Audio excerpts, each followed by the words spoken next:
Greetings all. On today's video, I'd like to share with you 7 tips for owning and using a baritone guitar. Let's get to work. Tip number 1. It seems obvious, but play your baritone a lot. The more you play the instrument, the more you'll learn about its playing characteristics, its capabilities, its sounds, how you're going to want to interact with the instrument. So I play my baritone at least as much as I play my standard guitar. And that way I know where my fingers are going to go on the fretboard.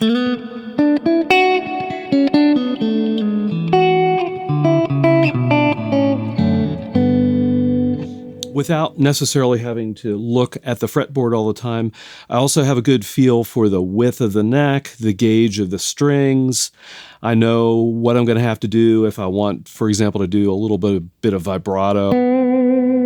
I know, how hard I'm going to have to push on the string, all that good stuff. You want to feel comfortable with the guitar. So play the baritone guitar a lot. Tip number 2, explore unusual chord voicings.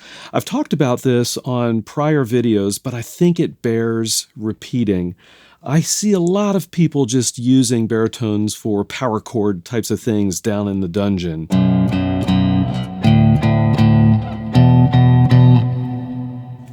And that's cool, but there's so much more you can do with the baritone. For example, if I want to do some volume swells, this is ambient guitar, by the way, guys and gals.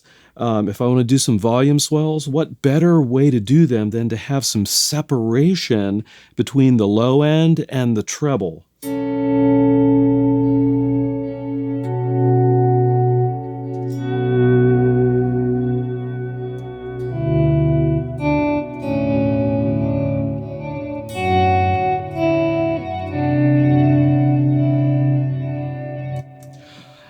I feel like that's a lot more interesting, than long-term interesting than,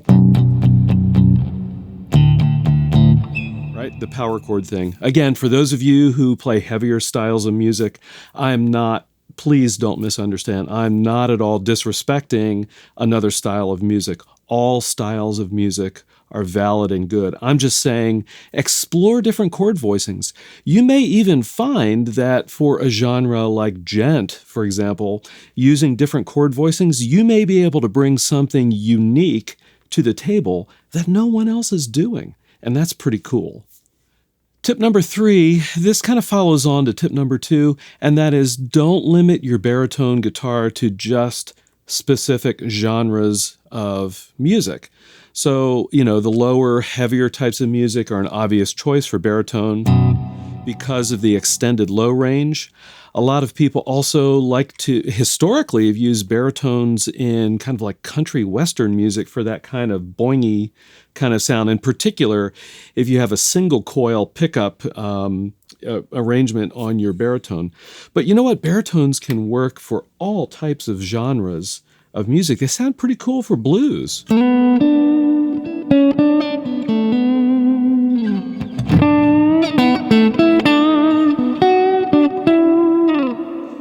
And of course, I use baritones a lot for ambient styles of guitar music.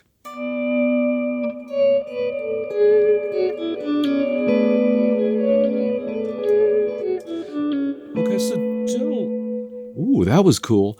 So don't limit yourself to just specific styles of music. You can play with this baritone with whatever type of music you're playing with, looking for creative opportunities to use it.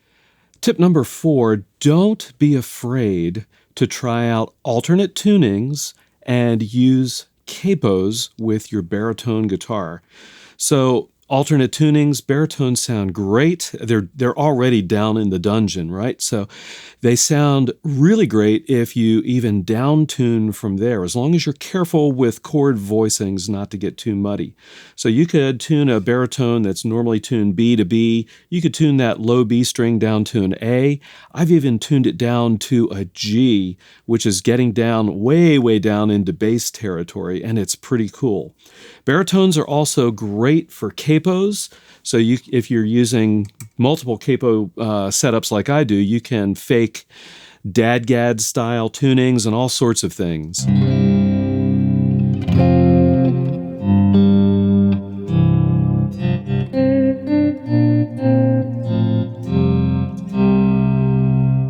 Just really, really nice opportunities to play around with the tuning characteristics of your baritone, so don't be afraid to do that.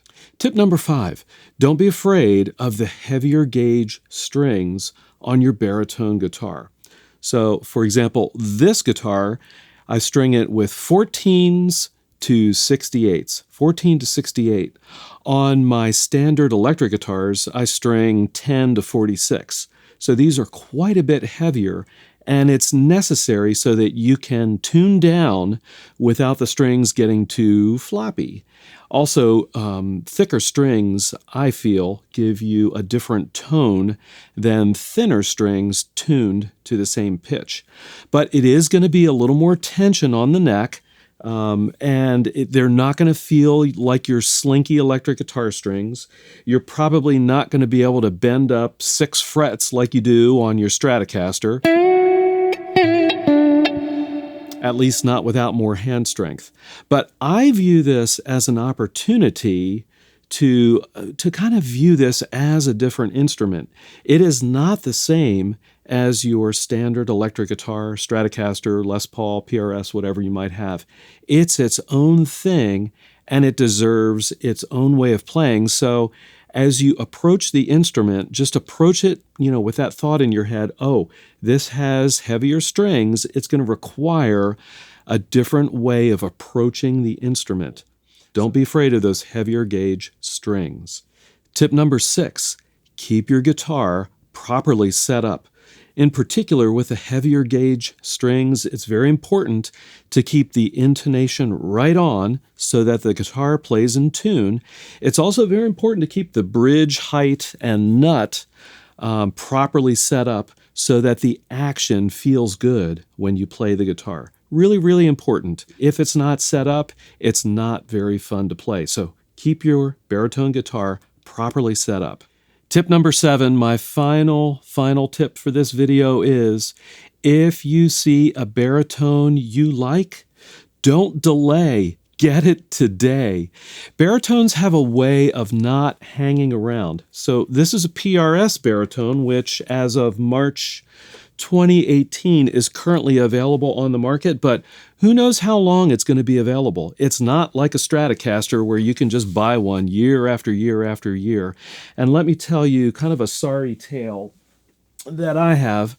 My first electric baritone was this Telecaster blacktop baritone, and you may have seen it on some other Chords of Orion videos. I really like this guitar. After I had it for about a year, I decided, it would be great to buy another Telecaster baritone and buy it in another color. That would be pretty sweet. I began looking around and found that it had been discontinued, and all of a sudden it became very difficult to find. And I've had a lot of people comment on this channel, where do I get a Telecaster baritone guitar? And the answer I have is, I don't know, check eBay. That's the only place. And typically these guitars are running much more expensive. They're running at a much higher price, there we go, than they were when they were new.